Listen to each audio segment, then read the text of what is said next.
What's up YouTube? George's Silver Hunter back, and today we've got ourselves $100 worth of nickels to hunt. Now you can see it's mainly Loomis wrapped, but they didn't have quite enough to fill a whole box, so I had them backfill with a variety of different wraps that the teller had in their tray or in their safe.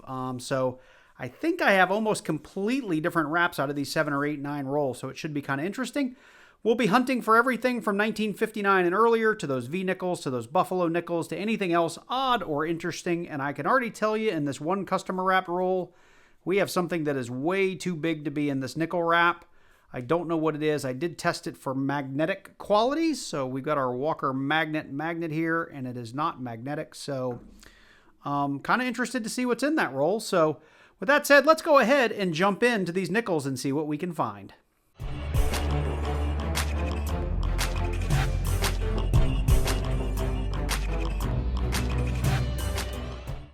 All right, so I do want to start with our customer wrap nickels because oftentimes those can be the most interesting, and I do want to see what this weird oblong-looking coin is in here. I am very curious to see what that is, and apologies for the mess, but here we have it, dead center, I think. No, there it is right there.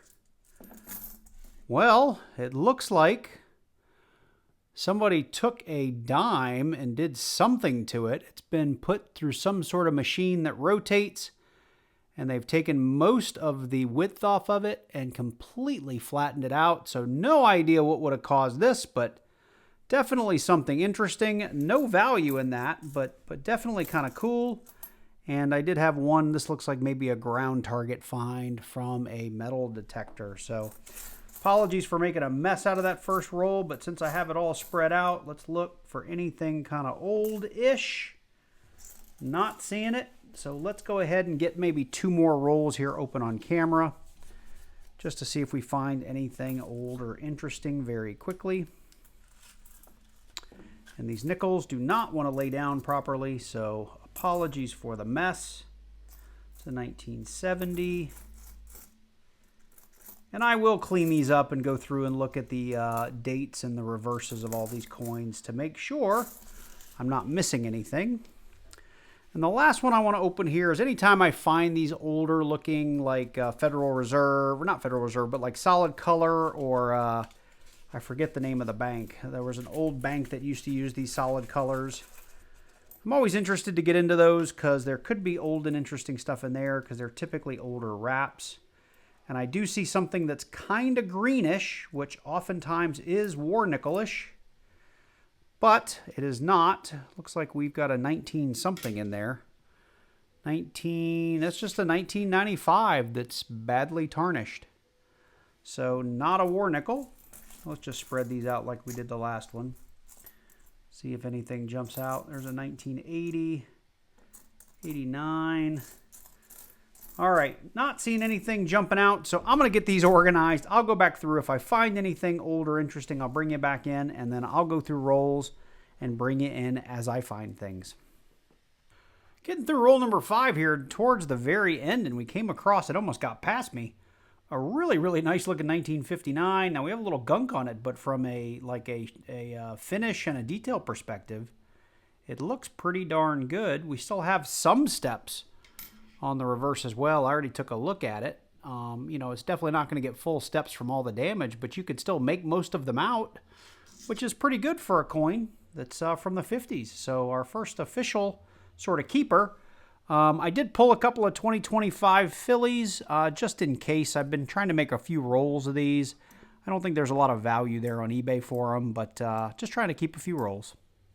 So I've actually got rolls 11 through 20 up here ready to go. Bringing you in here at roll number 10, and we've got ourselves a 1955. Now, I've been getting a lot of Denvers lately. I'm still looking for that semi-key date Philadelphia. Now, I have one for my albums already. It's just be nice to get a non-Denver. So let's see what we got. And we have another Denver, and quite a bit of little rim damage there. Oh, I dropped it. Where'd it go? There it is. Kind of beat up, but we'll keep it. Got into roll number 17, just 4 or 5 coins in, and we've come across our next find. Got ourselves a 1941. Looks like we got some face damage on that. And we've got a Philadelphia. So we've got rolls 18, 19, and 20 out. Roll number 18. We've got our next find. It is a late 50s, a 1957. Looks like we have a Denver. Very next roll, roll number 19. We've got our next find, and we've got another 50s. This time a 1958. Looks like we have a Denver, and I know the 58 has a repunched mint mark or an over mint mark, so let's have a look. Looks like a regular plain old D to me, so we'll just put it on the board as a find. So we're getting through roll number 20, and I've already got the scale out because this one came up obverse facing. You can see we missed the war nickel by 1 year. We got a 1946, and this one is a Denver. I believe all of our Hennig nickels would be Phillies, but I always still check them all. We look for that loop in the R. We look for a die crack above the Monticello building, and we always weigh it to see if we get anything over 4.9 or 5 grams. But like I said, I'm pretty sure Hennig nickels, those were faked nickels. There's only a handful of years where those exist. 39, what is it? 39, 44, 46, 47, and 53. And they are supposed to be all Phillies because they were faked and they didn't bother putting Denver mint marks on them. So anyway, that's another nice find on the hunt. We'll put him up here between the 41 and I think our 53, or yeah, it's our 55, I guess. I've got a bunch of other stuff I've pulled over here, just pulling on my 2025s and my 2024s. And we did have that one really nice 1959 from earlier in the hunt. But we're going to keep on getting after these nickels, and hopefully they heat up here in the next 10 rolls. Getting into roll number 21, and we've got our next find. It's actually just the second coin in. We got ourselves a 1948, and it looks like we've got ourselves a Philly. We're on roll number 37, and we've got a twofer here towards the end. We've got ourselves a 1955. Now, this one did come up reverse facing, so we're not going to create any suspense here. We've got another Denver instead of that Philly that we've been looking for. So we'll put that up there with the rest of them. And this one was poking out, and I checked it, and it just happened to be a 1946. We have a Philly, and it doesn't appear to have that loop in the R or the die crack. I'll check the weight off camera to see if we possibly have a Hennig nickel, but I'm not real hopeful. So we're on roll number 39, and I've got a 1964 Denver that I'm bringing you guys in for, and I'm really looking for those of you out in the crowd who possibly know more than I do. There is a 1964 D over D error and a repunched mint mark, and you know, this is one that I've seen slabbed at coin shows, and honestly I couldn't see the D over D. I couldn't see the repunched mint mark, and I've come across a handful that look like this Denver mint mark over the years, and I've always thought it was just part of the minting process, but these mint marks were added by hand, which means that it's possible that this could be something and not just a standard minting process or the dies slipping or something like that. And I'm zoomed way, way in here. And typically when I see this kind of spreading anywhere on a coin, it's usually due to, it's called plate doubling, or I'm sorry, strike doubling, right? Where the two, I guess the two hubs come together and they slide a little bit. And so you get this big stair step usually. This one looks a little bit different to me. So I'm curious from those of you in the crowd, the D does look to be slightly damaged, but I feel like there are two Ds here. I've got a skinnier D, right, and let me get it back in the middle here. I'm zoomed way, way in, but I feel like we've got a D right here, and there's kind of a bigger, fatter D underneath it. So let me know in the comments down below, what do you guys think? Is this a repunched mint mark? Is this a D over D, or am I just wanting this to be something that it's not?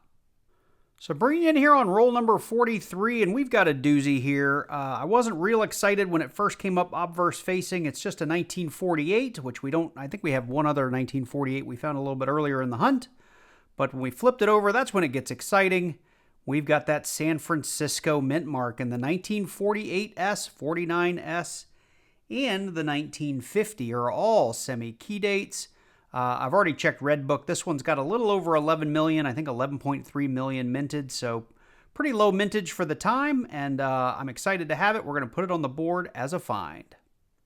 Well, that's going to bring us to the end of our nickel hunt, and while not our best hunt, it turned out to be one that wasn't too shabby. We had a fair number of finds, and I brought you in for most of them. A couple from 1941, a couple of 1946s, two 1948s, and of course the one that we're most excited about is this semi-key date 1948S, which I have looked up on eBay, and in circulated condition, they're still going for $1.50, $2, and if they're a little bit nicer, I saw them going for $4 or $5, and I'm sure if you have one in uncirculated or BU condition, they go for a whole lot more. It's not the kind of thing I'm going to try to sell. I'm going to flip that up and keep it in my collection. But we got a couple of 1955 Ds, so no luck on the semi-key dates there. And we got a 57, a 58, a couple of 59s, and one of them was an absolute stunner. I checked my nickel album, and the one I have is already a little bit nicer than this, but very, very nice 1959 given its age. I may clean that up just a little bit, drop it in some Easy S, see if it'll make it sparkle, and put that in a flip. I didn't bring you in for any of these, but I did hang on to all my 2024 Phillies. These things, even with circulated rolls, are still going for about $10 a roll. A little bit more than that if they're original bank wrap rolls. I've seen them go as high as 15 or 20 a roll. You may have to sit on them for a while, but they are still selling. And these 2025 Phillies are not worth a whole lot. I just like to keep track of them to see how many I am pulling. I know some of you are getting full boxes of 2025 Phillies. I have in the past, but we ended up with 31 of those in this hunt. But those will all go back to the bank. We did get a couple of oddities along the way. Again, I don't know how this was made, but obviously this is damaged by an individual. Looks like it's been run over on this end and spun round and round and round over here. Just kind of odd and interesting, so we kept that aside.